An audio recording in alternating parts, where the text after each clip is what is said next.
اعلی حضرت مفتی اعظم حجت الاسلام بریلی تجھے سلام۔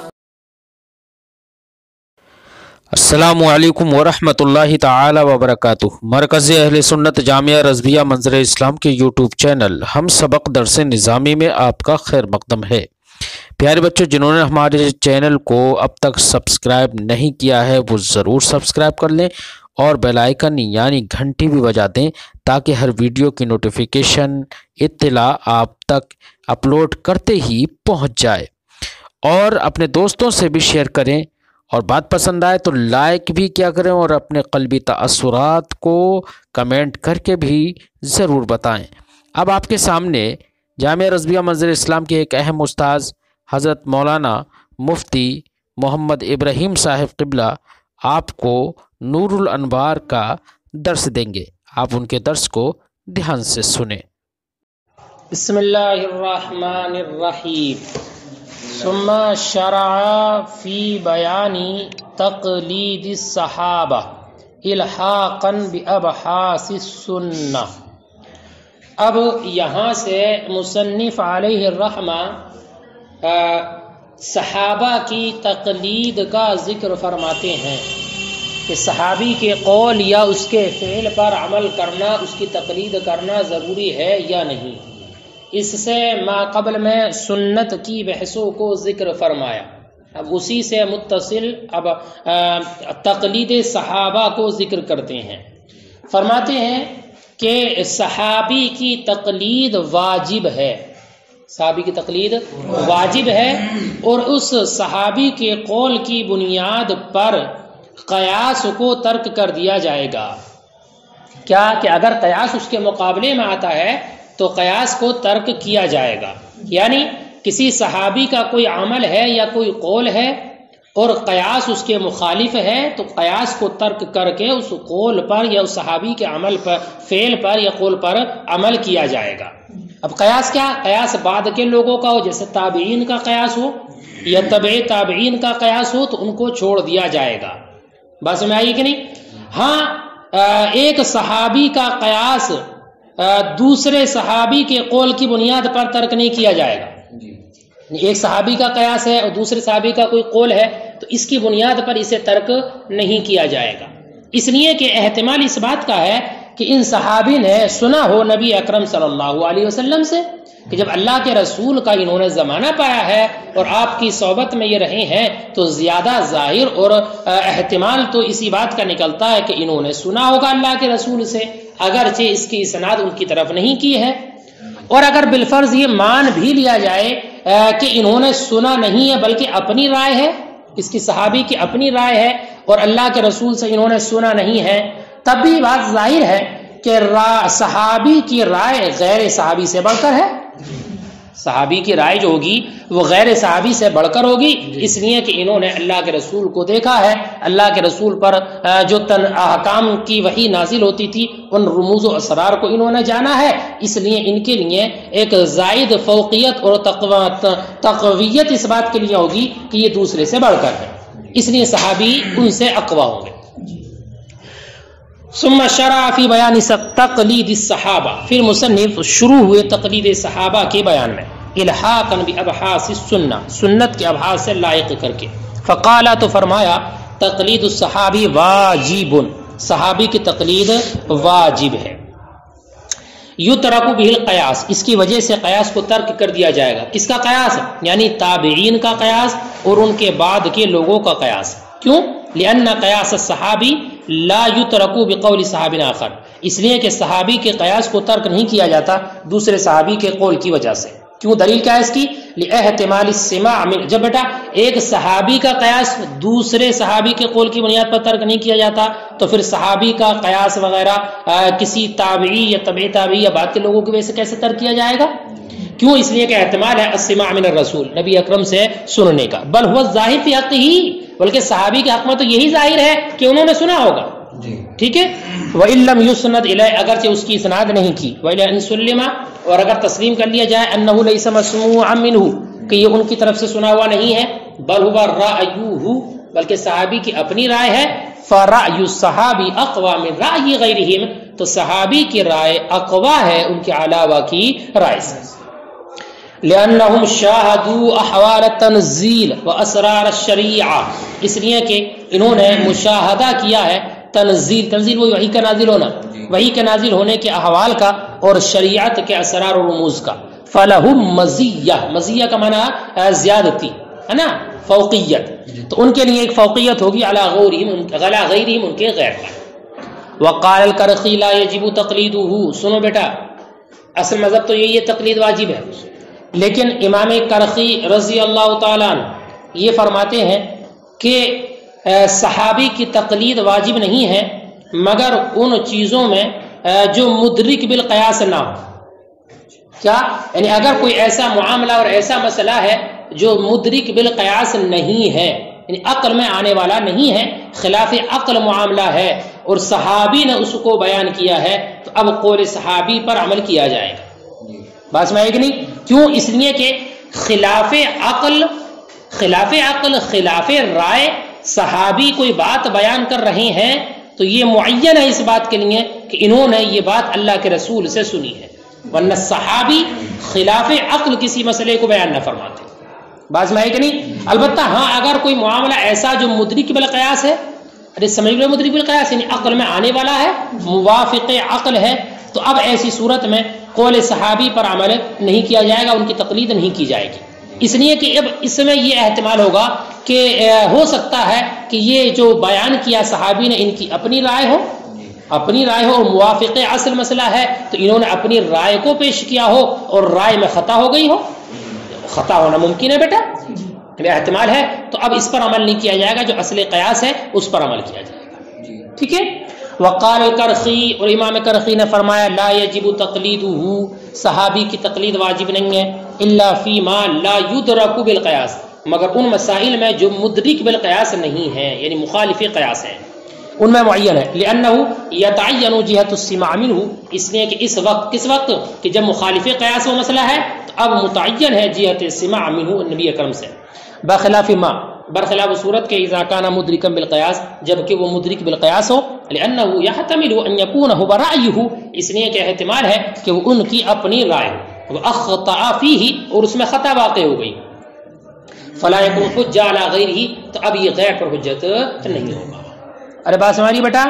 تو ایک اصل مذہب وہ یہ تقلید صحابی واجب ہے، اور امام کرخی کا مذہب یہ، امام شافعی کا سنو، امام شافعی رضی اللہ تعالیٰ عنہ یہ فرماتے ہیں کہ صحابی کی تقلید واجب نہیں ہے، بالکلیہ واجب نہیں ہے، چاہے وہ مسئلہ مدرک بالقیاس ہو یا نہ، چاہے وہ مسئلہ مدرک بالقیاس ہو یعنی عقل میں آنے والا ہو یا نہ ہو، چاہے موافق اصل ہو چاہے مخالف اصل ہو، یہ کسی بھی صورت میں صحابی کی تقلید نہیں کی جائے گی۔ وہ دلیل یہ دیتے ہیں کہ صحابہ آپس میں بعض سے اختلاف کرتے تھے، کہ ایک صحابی نے دوسرے صحابی کا اختلاف کیا، پڑھا ہوگا بیٹا کتابوں میں کہ فلاں کا قول یہ ہے، فلاں کا قول یہ ہے، فلاں کا مذہب یہ ہے، حضرت علی کا جیسا آپ نے پڑھا، حضرت علی کا مذہب کچھ ہے، حضرت عبداللہ بن مسعود کا مذہب کچھ ہے، پڑھا نہیں؟ اسی میں پڑھا ہے بیٹا، ٹھیک ہے۔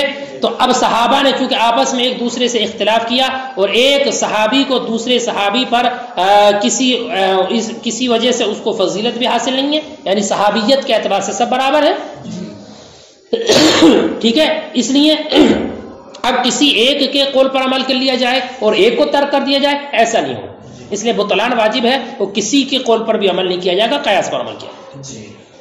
وقال الشافعی، اور امام شافعی نے فرمایا لا یقلد احد منہم، ان میں سے کسی کی تقلید نہیں کی جائے گی، لا سواء کان مدرکا بالقیاس او لا، چاہے وہ مسئلہ مدرک بالقیاس ہو یا نہ ہو، لأن الصحابہ کان یخالف بعضهم بعضا، اس لیے کہ صحابہ اکرام بعض کی مخالفت کرتے تھے، ولیس احد اولا من الاخر، اور ان میں سے ایک دوسرے سے اولا نہیں ہے، اولا نہیں بنا نفس صحابیت کے اعتبار سے ایک دوسرے سے اولا نہیں ہے، فتعین البطلان، تو بطلان واجب ہے، معین ہے، بات سمجھ آ گئی۔ وقد اتفق عمل اصحابنا بالتقلید فیما لا يعقل بالقیاس، اور بیٹا یہ اختلاف ہو گیا، امام شافعی نے یہ کہہ دیا، امام ابو الحسن کرخی نے یہ تفصیل بیان کر دی کہ اگر مدرک بالقیاس نہ ہو تو عمل واجب ہے، اور اگر مدرک بالقیاس ہو تو نہیں، تو حق ہے کیا؟ صحابی کے قول پر، اس کے فعل پر اس کی تقلید کی جائے یا نہ کی جائے، تو اب مصنف اس کی تفصیل فرماتے ہیں اگر مسئلہ ایسا ہے جو مدرک بالقیاس نہیں ہے، یہ مخالف عقل ہے، سمجھ رہے بیٹا، ایسی صورت میں ہمارے علماء کا عمل متفق ہے، ہمارے علماء کا عمل متفق ہے۔ ہمارے علماء سے مراد یعنی امام اعظم اور آپ کے دونوں صاحب یعنی صاحبین، بس میں کہ نہیں، ایسی صورت میں کہ جب وہ غیر مدرک بالقیاس مسئلہ ہو تو اب ہمارے علماء کا، ہمارے اصحاب کا اس میں اتفاق ہے اس بارے میں کہ تقلید کی جائے گی۔ کیا بیٹا؟ تقلید کی جائے گی، سب متفق ہیں کہ صحابی کی تقلید واجب ہے، لیکن مسئلہ ایسا ہو جو مدرک بالقیاس نہ ہو، عقل میں آنے والا نہ ہو۔ سمجھ میں آگے بات نہیں؟ مثال بتائیں، مثال سنو، جیسے کہ بیٹا مسئلہ آپ نے پڑھا ہوگا کہ اقل حیض کتنا ہے؟ 3 دن، کم سے کم 3 دن۔ کیا یہ بات عقل سے معلوم ہو سکتی ہے کہ اقل حیض 3 دن ہی ہو، 3 دن سے کم نہ ہو، 3 دن سے زیادہ نہ ہو؟ عقل مانے والی بات ہے نہیں بیٹا، عقل اس بات کا فیصلہ نہیں کر پائے گی کہ اقل حیض 3 دن ہی ہو، عقل اس کا ادراک کرنے سے قاصر ہے، عقل اس کا ادراک کرنے سے قادر ہے۔ لیکن تو یہ مسئلہ کیسا ہوا؟ ایسا مسئلہ جو مدرک بالقیاس نہیں ہے، ٹھیک ہے۔ اب اس کے بارے میں ہمارے علماء نے، ہمارے اصحاب نے تقلید کی ہے صحابی کی، ہے نا، اور اس کی تقلید کی جس کی راویہ حضرت عائشہ رضی اللہ تعالی عنہا ہے۔ انہوں نے ایک حدیث ذکر کی، اقل الحیض للجاریہ البکری والسیب 3 ایام ولیالہا واکثرہ 10، کہ لڑکی کے لیے چاہے وہ باکرہ ہو یا سیبہ، اقل حیض جو ہے وہ 3 دن ہے، اور اس 3 دن 3 راتیں ہیں، اور اکثر حیض 10 دن، ٹھیک ہے۔ تو ایسا مسئلہ جو مدرک بالقیاس نہیں ہے، اس میں ہمارے تمام علماء نے عمل کیا ہے، تقلید کی ہے صحابی کی، ٹھیک ہے۔ وقد اتفق عمل اصحابنا بالتقلید، اور متفق ہے ہمارے اصحاب کا عمل تقلید کے بارے میں اس مسئلے میں لا يعقل بالقیاس، جو معقول بالقیاس نہ ہو، یعنی عقل میں آنے والا نہ ہو۔ یعنی کون ہے اصحاب سے مراد؟ یعنی ان ابا حنیفہ رحمہ اللہ، یعنی امام اعظم رحمہ اللہ اور صاحبین سب متفق ہیں بتقلید الصحابی، کس بارے میں؟ صحابی کی تقلید کے بارے میں۔ کما فی اقل الحیض، جیسے کہ اقل حیض کے بارے میں، فإن العقل قاصر بدرکہ، کہ عقل قاصر ہے اس کا ادراک کرنے سے۔ فعاملنا جمیعا، تو ہم سب نے عمل کیا ہے، بما اس پر جو حضرت عائشہ نے کہا، ان اقل الحیض للجاریہ البکری، کہ لڑکی کے لیے باکرہ ہو یا سیبہ ہو، اقل حیض 3 ایام ولیالہا، کتنی بیٹا؟ 3 دن 3 راتیں، اکثر ہو 10، اور اس کی اکثر 10 دن۔ اور مثال سنو بیٹا، وشراء ما باع باقل مما باع، اور خریدنا اس کا جو بیچا اس سے کم میں جتنے میں بیچا۔ بات سمجھ آئی کچھ؟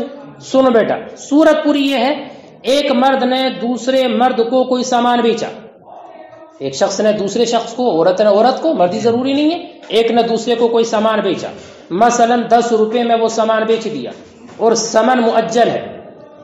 مؤجل کا مطلب ایک معین مقدار مدت بتا دی کہ اتنے دن بعد ثمن دے دینا، اس کا 5 دن بعد 10 دن بعد، ثمن مؤجل ہے۔